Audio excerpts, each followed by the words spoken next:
Hi guys, welcome back to the channel.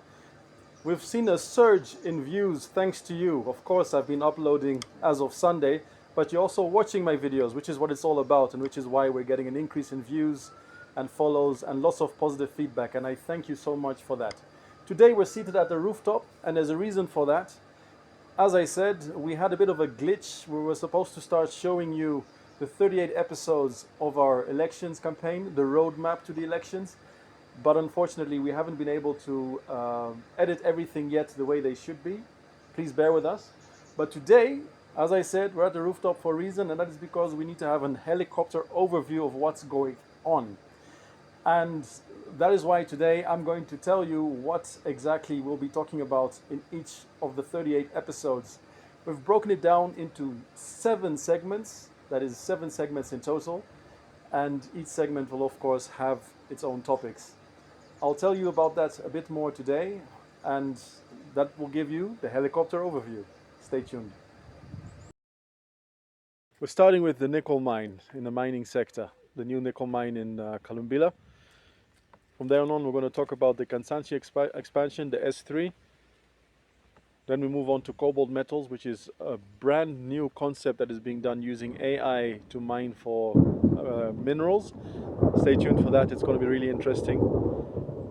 Then we talk about the MOU between the DRC, Zambia and the US with regards to making batteries for EV vehicles. The minerals needed for that are right here in the DRC and Zambia, and now they want to make a factory on that. Stay tuned for that as well. And then we're talking about the MFES. I don't know if you know what an MFES is. Basically, it's a facility or an area where there's a special agreement where taxes get pushed aside for a few years to get you started. So we're going to focus on that, and you'll see what's happening right here in Lusaka with such a facility. Of course, also going to talk about the rebirth of Kalene Hills. That's in northwestern province. It's a very exciting thing where we're using pineapples homegrown in Zambia, and we're going to see how we can expand their lifespan with what's going on there. And lastly of this phase is to talk about the Kalumbila MFES, which is of course similar to Lusaka South, but out there in northwestern province where some exciting things are happening as well. That is phase 1. Moving on to phase 2.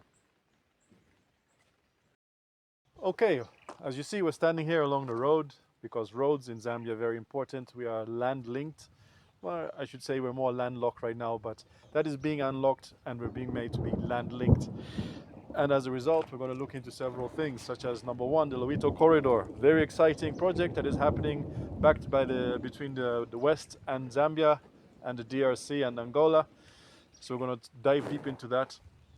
We're going to talk about the Tazara Railway. The Tazara has been out there for a while, of course, but it's being revitalized with the help of, once again, the Chinese, where the railway going towards Tanzania, towards the Indian Ocean there, is being revitalized and revamped.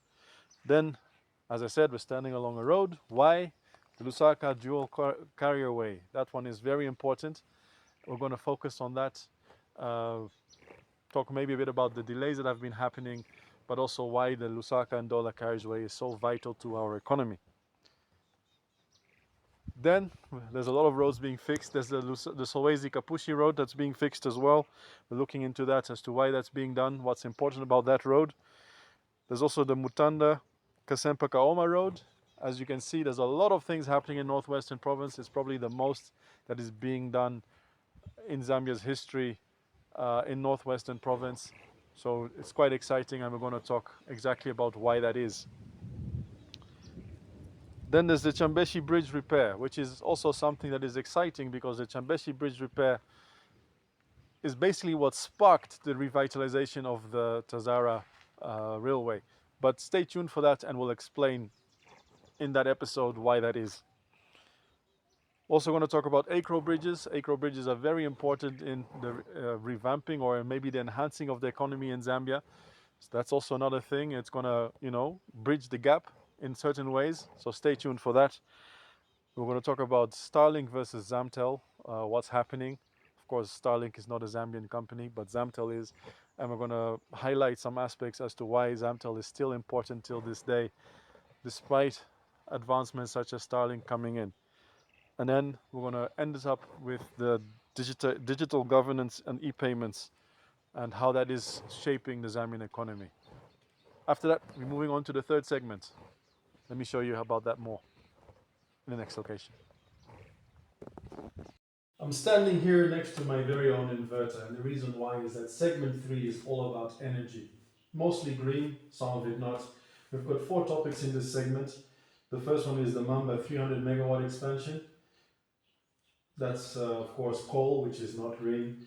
We'll move on to the Mazda 2GW, so that's a 2 gigawatts expansion, or rather solar deal that is being done. And we'll talk about the rural solar mini grids that are being set up in the villages or in the rural areas to make sure that those that live in the rural areas also have power. Believe it or not, most of them currently do not have access to ZESCO here in Zambia at all. So stay tuned and find out what the reason for that is. And lastly, we'll talk about the famous Kariba Dam rehabilitation. It's a big project. It's obviously one of the oldest infrastructures we have right here in Zambia with regards to electricity generation, and we'll touch upon that as well. And now we move on to the next segment. A big chunk of Zambia's economy and its GDP comes from agriculture, and we're going to look at some of those aspects. We're going to talk about the Bayoetaba seed plant. We'll also talk about smart ways of now doing farming, such as the Skrala solar irrigation schemes.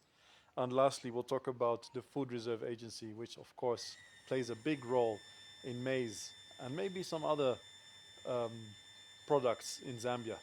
So stay tuned for that. Segments 5 and 6 are the heavy hitters. There's a lot of information being shared there in facts and figures. So be aware of that and prepare yourselves mentally for that, because I needed to as well. So segment 5 will be about Zambia's debt restructuring, how that was done. We'll also talk about the Eurobond buyback. I mean, the Eurobonds were a big topic under the PF government. We'll talk about how those funds were used and what the repercussions were for us today in this day and age. So stay tuned for that. We'll also talk about the EU Critical Minerals Partnership between Zambia and the EU, why that is of significance. And we'll talk about the Bank of Zambia's rate hikes and what it means for us as citizens. We'll talk about the foreign exchange stability. And lastly, we'll talk about the budget analysis of 2026. All lovely topics. Stay tuned for that. And I'll tell you a bit more about segment 6. In segment 6, we're going to talk about some of the campaign promises that HH made himself strong on, that is the CDF, as well as free education. So we're starting off right off the bat with the CDF impact report, what it has meant as a result for us as a country and our GDP. We'll also talk about the free education policy. As I said before, HH made himself strong on making sure that everybody in this country gets educated and has access to free education. So we'll talk a bit more about that. We'll also talk about the civil service recruitment drive. This government has empowered a lot of people by giving them employment either as teachers or as in the health segment. So stay tuned for that. And we'll also talk about what the impact is of the CDF loans. Are they being paid back or not? And what are the implications for the people if these loans are not paid back? That's something very important. So watch out for that. We'll also talk about public procurement reforms. Some of you might be aware of the ZPPA.